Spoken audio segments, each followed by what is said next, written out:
This is one of my favorite cartoons that I've seen out there. There was a book in 2013 written by Aaron Hurst called The Purpose Economy, and it was way ahead of its time. And he argued that there was going to be a time coming where purpose would change the landscape of the marketplace. And it has. So this cartoon is so great. You see this tsunami of purpose coming. And there's this corporation that says BizCorp, dry since 1884. My favorite 7 words of a dying organization are, we've always done things that way. Or we've never done things that way. Take your pick. And you could see that you got one guy coming out, he's having his lunch like he does every day. Another person has his coffee. Other guy throws an umbrella because he feels a little moisture in the air. But they're completely oblivious to the tsunami of purpose that's about to come down on them. And then you see the next generation of workers about to enter the workforce with surfboards, ready to ride this thing. And they're excited about it. So you've got 4 generations in the marketplace. You've got baby boomers, Generation X, you've got millennials, and you've got Generation Z. I would argue that baby boomers and Generation X, which admittedly, I'm a Generation X person, for a long time, we fell in this camp. Millennials and Generation Z are grabbing the surfboards. And we're trying to understand what's the difference between these generations. Why do they think differently? Well, let me give you a little bit of a history lesson. The currency of the workforce shifted. That's what happened. How, you might ask? What happened in 2008? Recession. Great recession happened, right? So let me paint you a picture really quick. You had baby boomers and Generation X that for years we were taught, go to school, get a great education, find a company to work for, save into your 401k, your pension plan, work until 62 and a half, collect Social Security, retire, get the gold watch, and then start living your life. How did that pan out for everybody?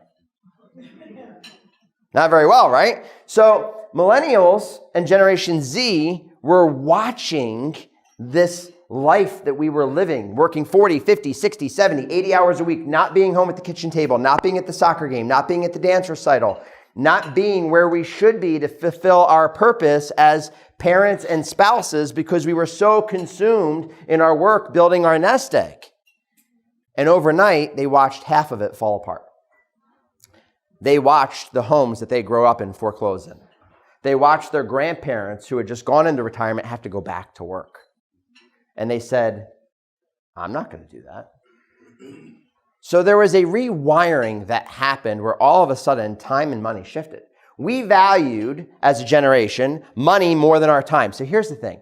If I were to give you, I'm going to give you, Davin, I'm going to give you $640,000 right now. How are you going to spend it?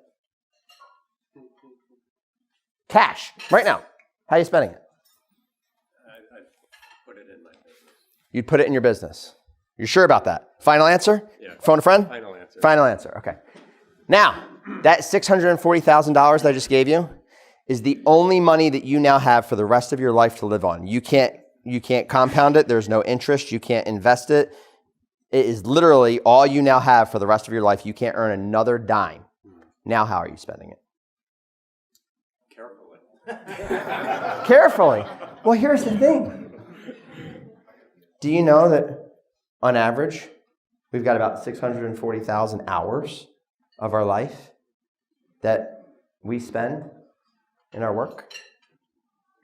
Have you thought about how you spend it? Because no matter what you do, you can't add another hour to your life.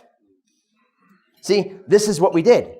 We thought very haphazardly about our time, something that we could never, ever add more of, and thought very abundantly about money, something that we could always make more of. And we were so focused on this and not focused on how we were spending our time.